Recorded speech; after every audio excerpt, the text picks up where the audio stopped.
Well, we couldn't end our time without talking about what it means to be brave when we're feeling afraid. And Lisa Graziano wrote a wonderful piece that I am going to share with you. While it can sometimes feel like it, fear is actually not our enemy. Fear is a healthy response to a believed or potential threat. And if we don't feel fear, then we won't avoid danger. The brain doesn't actually differentiate between physical and emotional danger, which is why an emotional threat can feel like it's a life or death fight.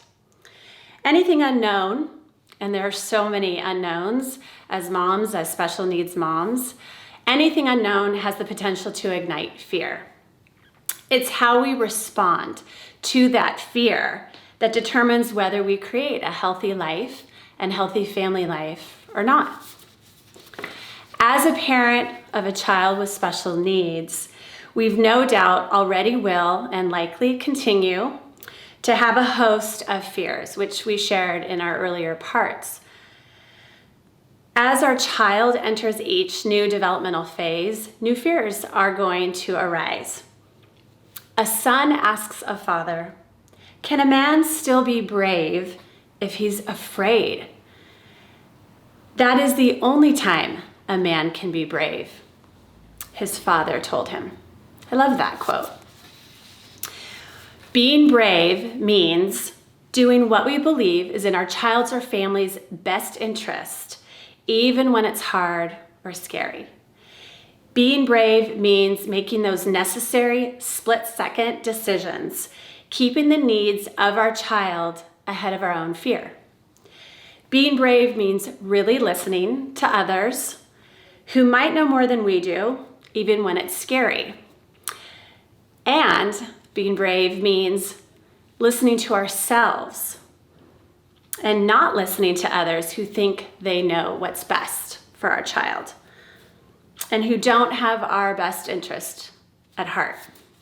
Being brave means trusting our gut even when it goes against what the professionals tell us. Being brave means holding back our tears when our child or family need to see us as confident in our decision making and in our actions.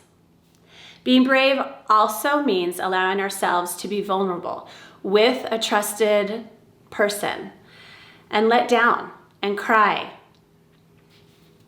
And sometimes that does include our child.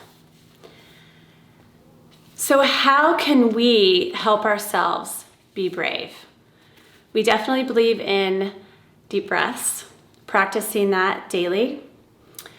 Breathe deeply and purposefully in the fear-raising moment to biochemically calm our mind and body. Gently talk to, encourage, do the self-talk to soothe ourselves throughout the fearful situation or event. We have to remind ourselves that fear is normal. It's not the enemy. It's something to pay attention to or take an action. And it's okay to feel afraid, and that there's no weakness or shame at all to feel fear.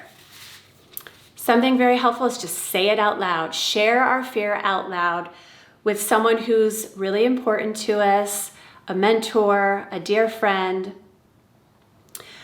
Something else that Lisa writes is that actually writing down your fears with pen and paper, not a computer, is something that can be therapeutic.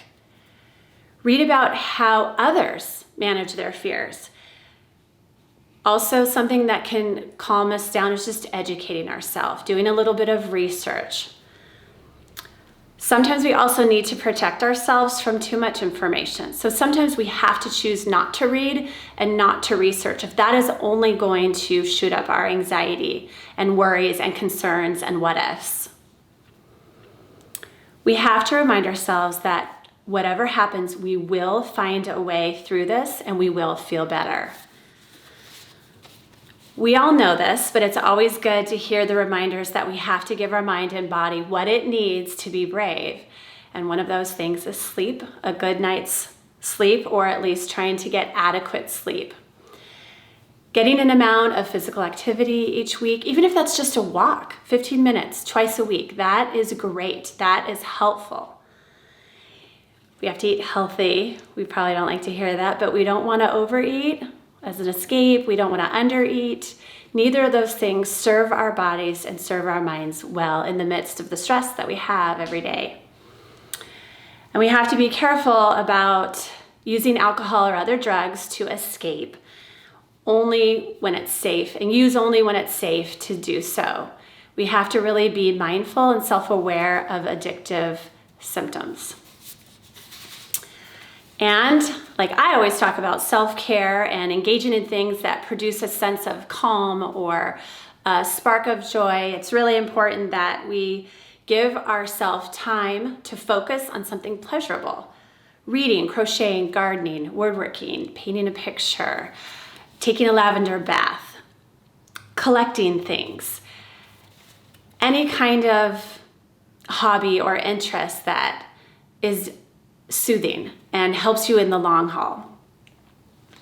If we notice, or if a trusted friend or family member notices that we are needing some extra support and says that to us, I think we need to listen and we need to ask for help, whether that's a therapist or a mentor or just somebody outside of your family.